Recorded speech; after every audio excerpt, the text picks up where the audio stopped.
both of them recording. Pop-up table. This one.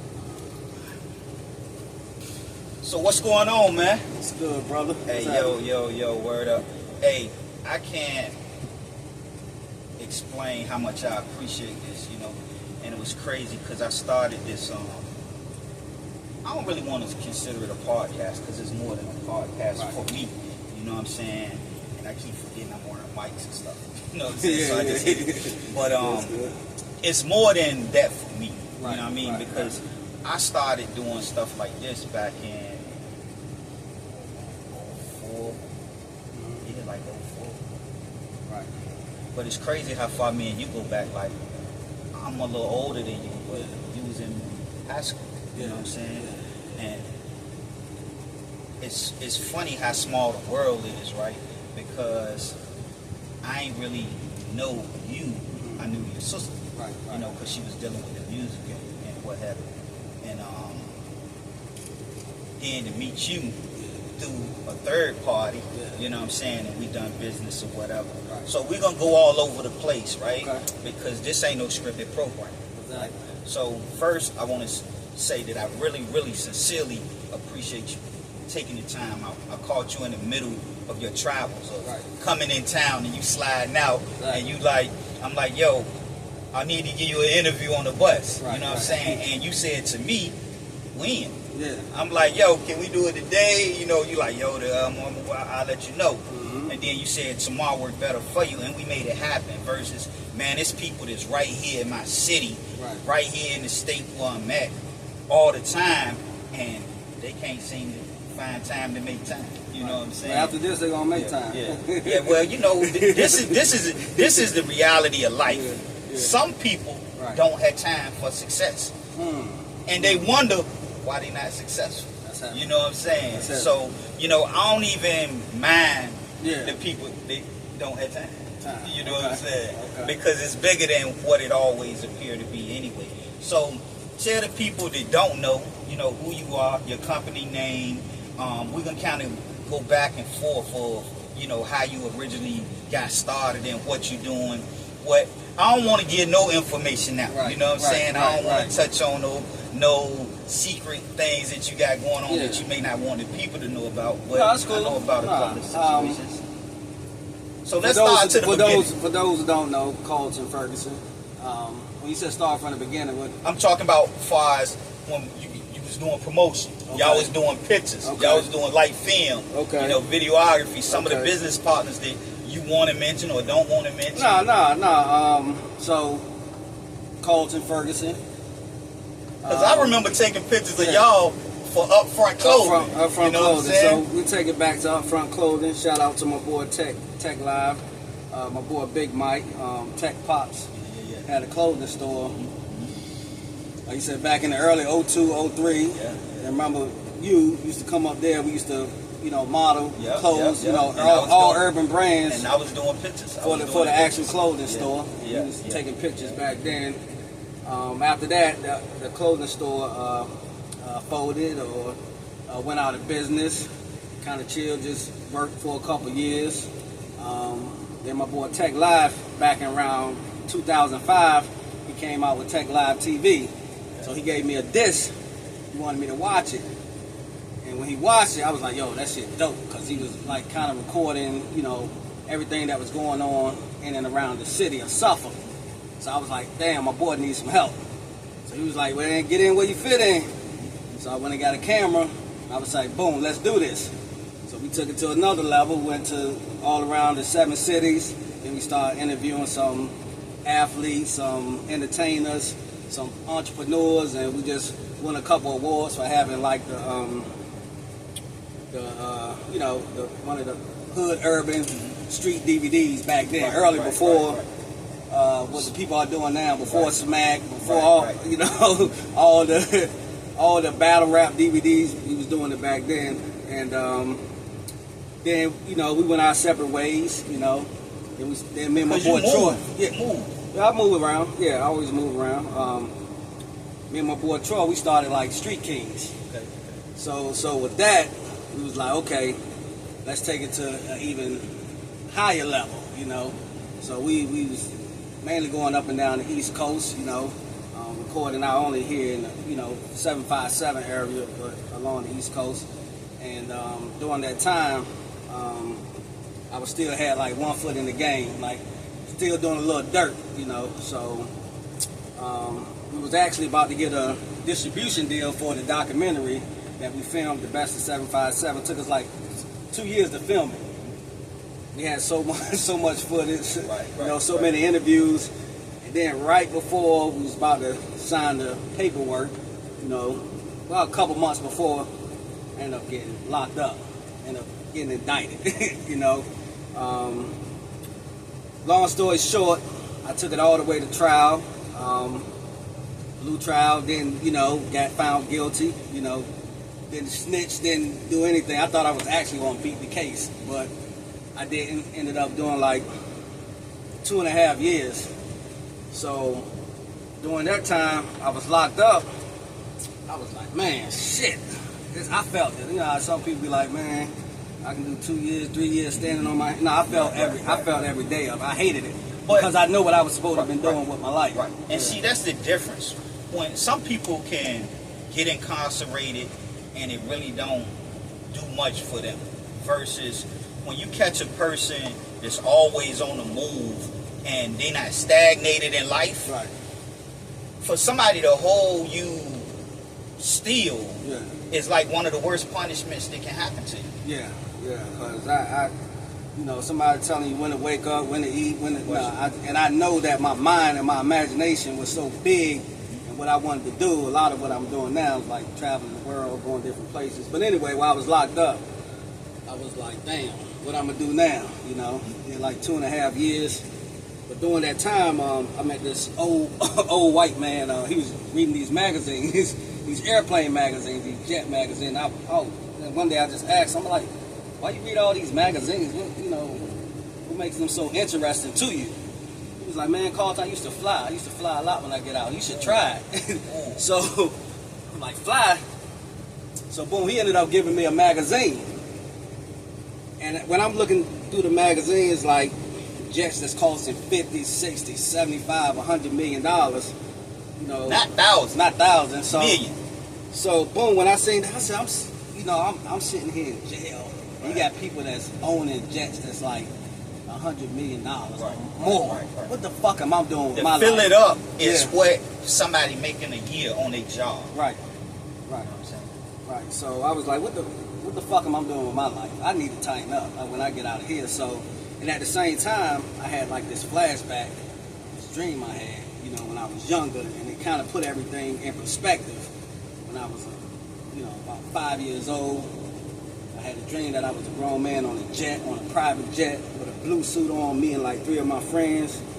Jet taking off, and I looked down and I told myself I made it. So I said, shit, when I get out, I'm gonna name my company Lear Vision. I didn't know what I was gonna do. I know it was sort of just a video and photography thing. I was like, because that's what I knew.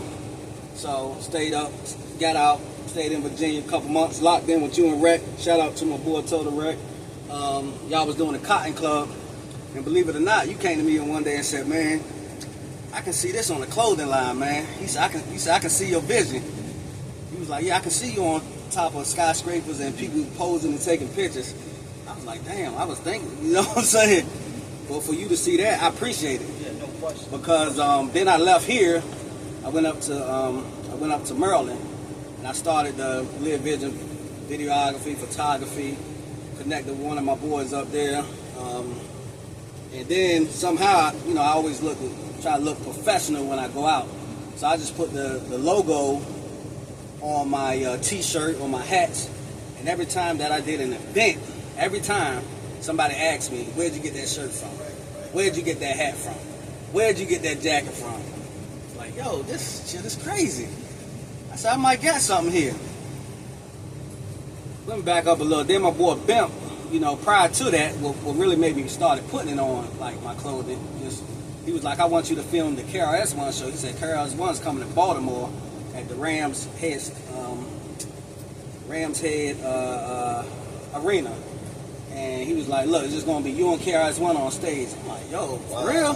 I said, oh, I gotta look right. Yeah. You know what I'm saying? So it's that one shot. Yeah, deal it's that one feeling, shot. I can't you know go in there with no looking crazy. Yeah. So I went and You don't want to put on that and there's somebody that went in the mall and grab. So I went and purchased a black. Funny though, I went and purchased a black jogger set.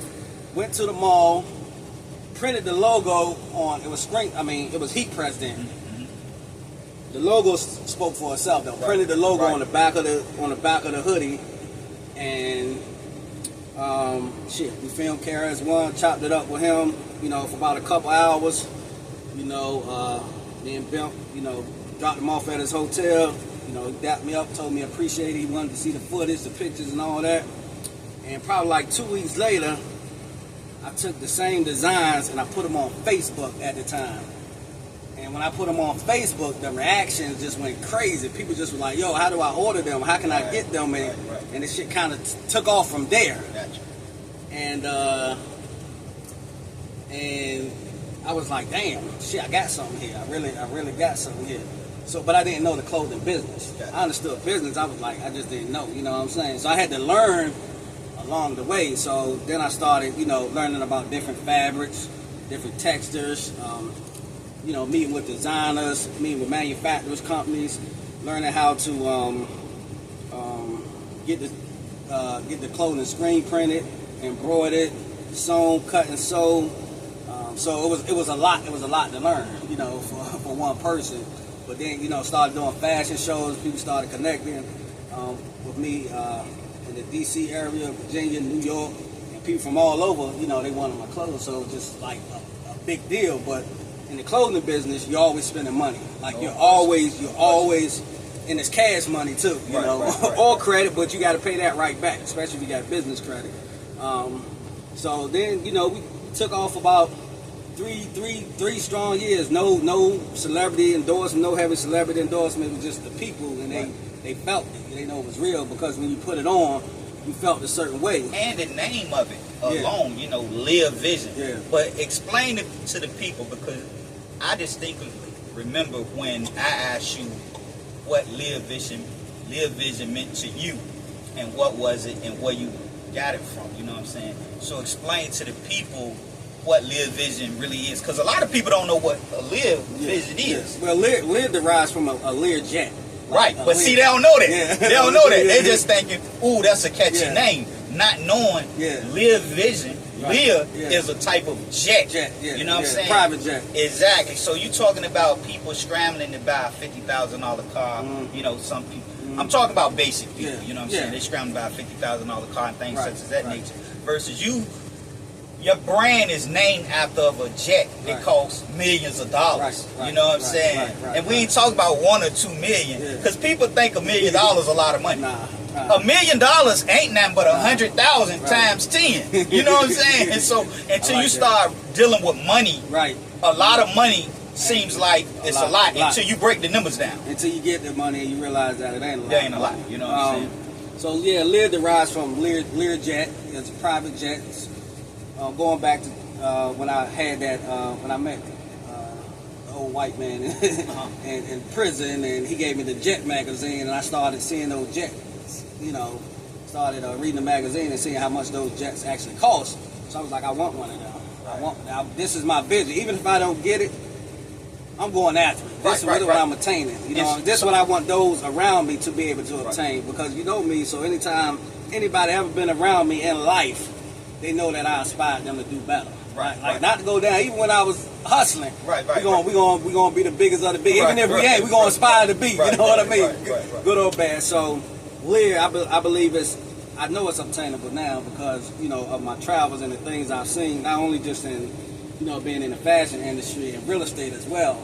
So that's what I really wanted you to talk about as well. But I didn't know how much information you wanted to get to people. No, that's how I want you to get went them from, you know, the street business, you know, to the clothing, to film, to now I noticed you was doing real estate. Yeah, well, the clothing business, it was pretty good. We was in a few retail stores, a few boutique stores, and, you know, COVID came and went, and the pandemic, and just trying to figure out life and figure out different things, and I was expanding myself. You know, I was like, you know, I got to get to that next level, you know. And at the time, I was like, okay, I'm not going to just be able to do it with the clothing. Well, one thing I do, I study billionaires. So when a lot of people watching the NBA Finals, the NBA games, they study the basketball players. So I always go back and read NFL. I always go read up on the owners and how they made it. And a lot of time it's through real estate and going to school for accounting. That's the two things that I always see that never fail. They invested in real estate and they went to school for accounting, even if they didn't finish. Right. So so I was like, okay, I want to expand, so I got my real estate license. But I always been around real estate. My pops, Arthur, he used to invest in houses and get me to come in and work with him and flip it. And my godfather, when I was a kid, he used to come pick me up like 6 o'clock in the morning to come help. He was a builder. He was a bricklayer. Had his own company. So I used to tote bricks, mix mortar, build skyscrapers. And I was always amazed like how you can turn nothing into something. But then I started, a few years ago, I started getting into the investment part of the business. And I was like, wow, you can really make, you can put up, well, let's just say, for instance, say if you invest in a property that's $200,000, but the property, it might be worth let's say it might be worth $225,000 a day, You might can go in there, put like 20% down, pay a mortgage, you can put a rent in there, keep it for a couple years, and never know, that property might gain 20, 30, 40, 50% equity. Right. So I've invested in properties where I put, paid like $220,000, $230,000, and ended up, selling it and getting like close to $400,000. Wow. But having to pay off that actual, that the balance of the actual loan Previous that I loan, have. right. Yeah. So not just going in there. Don't think you got to have a bunch of money. Right. You got to have credit, and you got to have a good finance person. You got to have a good mortgage loan officer. So I did the real estate part. Then I got into the lending part about 3 years ago, where I'm actually the bank now. So I'm a mortgage broker. So I help people get their mortgages. I help people buy, invest in real estate. Residential, commercial, whether you're doing a farm loan, a conventional loan, a FHA loan, a USDA loan, a VA loan, DSCR, you do bank statement loans, you do I-10 loans for businesses. So it's multiple ways that you can purchase real estate. It's multiple ways that you can purchase and invest in real estate. So me personally, I have access to over 250 lenders, because a lot of people now they're worried about like interest rates, and I work for a wholesale broker. So you've been in the clothing business. You buy stuff at a wholesale price. So we buy our rates wholesale. We give it to you wholesale. Now we make a little bit off it because don't nobody work for free. But that's business. That's business. But you don't have to worry about the rates being high, because I'm able to shop your loan to over. I got access to over 200 lenders, but I might shop it to like 3 or 5 lenders that I think that fit your profile, because what works for you might not work for this particular Everybody's person. situation gonna be different. Yeah. And I'm glad that you touched on this subject, because this is what I really wanted to talk about. Yeah. Because a lot of people that see you now, all they see is Leah Vision. Yeah. And they think that was the end of the road for you. You know what I'm saying? Yeah. And I knew it was so much more than that. But the other thing was because, after the interview or whatever, you get back or whatever, I want to schedule an appointment, because I want to get with you in reference to some investment situations. Because what happened with me was, I ain't used to wearing a mic. I just hit it twice, back to back. Yeah. But what happened with me was, I got involved in real estate in like 2013, 14ish. Okay. But all I knew was, you know me. I come from Wilson Pine. Right. I consider that I came from nothing. Well, you were the number one hustler around here at one time, man. But no disrespect to the life my mom provided for me. Right. It's just Leah Vision, right, a Leah Jet, right, compared to what you drive. Right. You can't compare the two. Right. What you drive compared to Leah Jet is nothing. Right. You know what I'm saying? Right. So my vision for my life was nothing compared to the life that I really desired to live, and the life that I knew I was going to create. But I was able to create a different lifestyle because of where I came from. I knew I didn't want to ever go back that way again. You know what I mean? Right. So I got into real estate and didn't have no guidance. So I accumulated 10 properties. Right. But I had 10 mortgages. Yeah. With 10 high interest rates. Yeah. So I'm making $13,000 a month, Okay. thinking like, ooh, How much you spending? that's good money. Yeah. But I was spending 11,000. Yep. So I had no room Yeah. for no mistakes. Right. And when I tell you everything happened Right. back to back, a tenant was shooting at another tenant. I did a couple of rooming houses, boarding houses, whatever people want to call them. I had 2 tenants who shooting at each other in the house.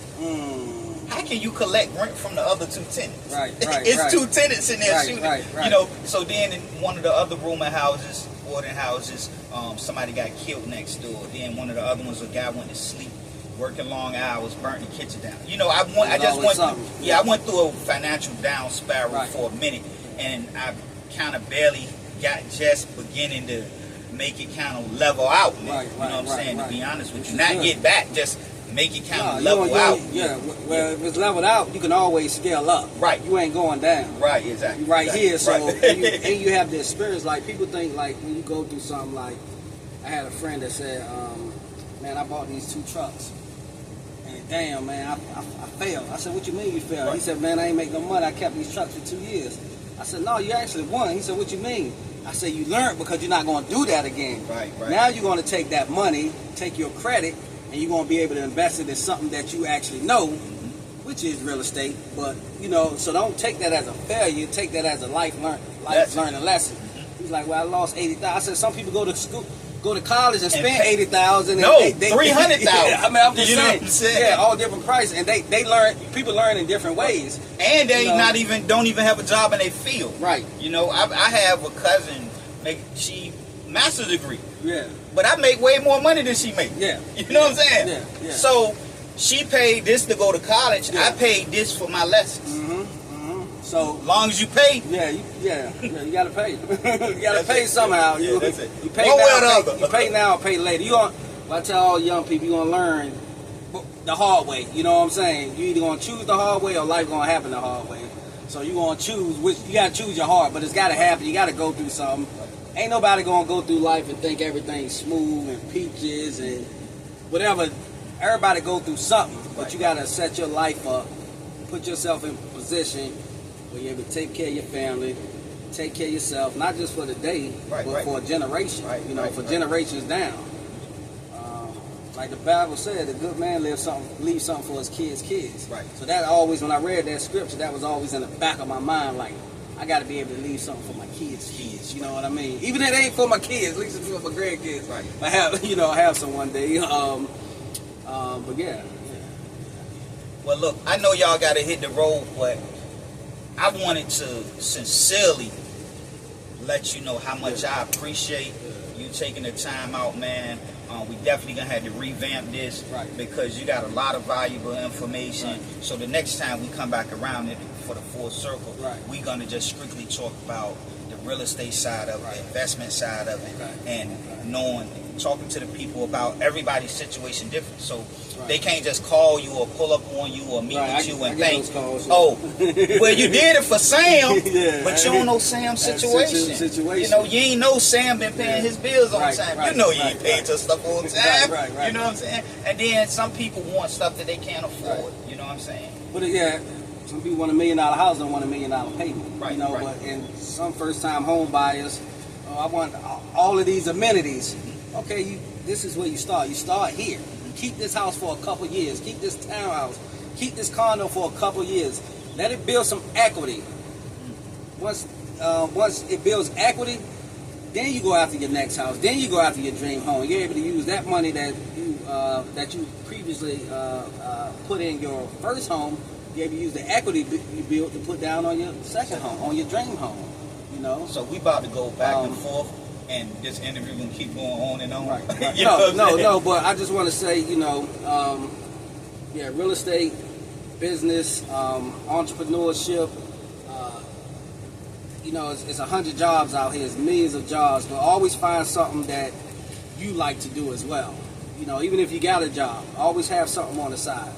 Don't hesitate to call me, and I appreciate you too, Ski, man. Just wanted to say that, man. You was one of my earlier influence. I don't know if I never told you. I probably told you, you know, sipping on some rocks, but you was planting the seeds way back in the day. You know what I'm saying? Hustling and selling clothes and cologne and when you say hustling, because people get it twisted. Right. When you met me, I want a drug dealer. Yeah. You know what I'm saying? Yeah. So it wasn't that I was a hustler, but that's what people in the street considered it. I was a business person. You know what I'm saying? I always try to get people that was in the street. Right. Come out of the street. Right. I'm driving what the dude selling crack driving. Right. Only difference is I ain't going to jail. Right. You know what I'm saying? But I was able to take small amounts of money and do a lot with it. Yeah. Which go back to investments.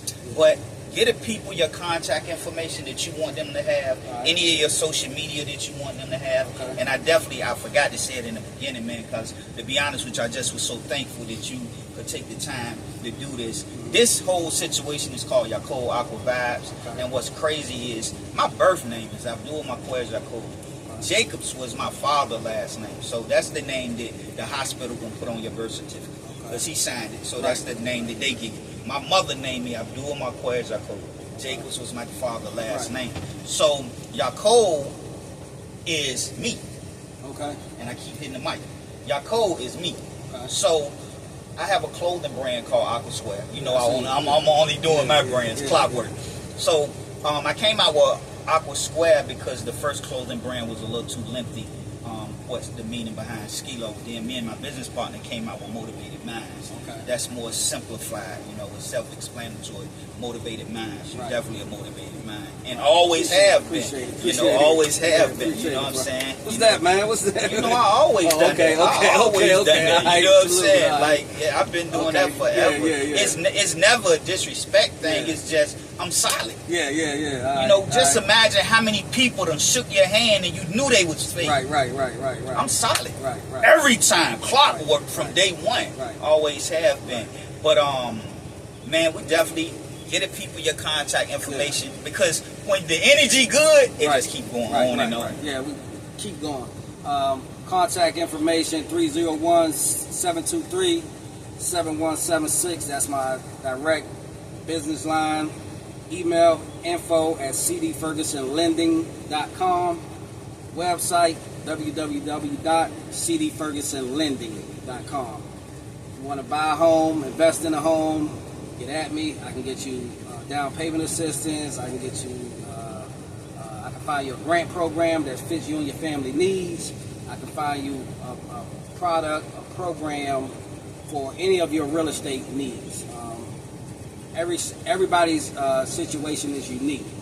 Like Ski said, just because I'm able to approve this person for $500,000, that don't mean you're going to get $500,000. You might can get more, you might can get less. It all depends. So just get at me. And also, we have another website. It's called We Bring You Home DMV. It's me and my business partner, a lady, Miss Nikki Williams. You can catch us just contact us on www.WeBringYouHomeDMV. Okay. And next time we're gonna talk about what that is. Okay. We gotta talk about what that is. Okay. You know what I'm saying? But appreciate you, man. You already know what it is. I do. Appreciate you. Damn, appreciate you, man. Appreciate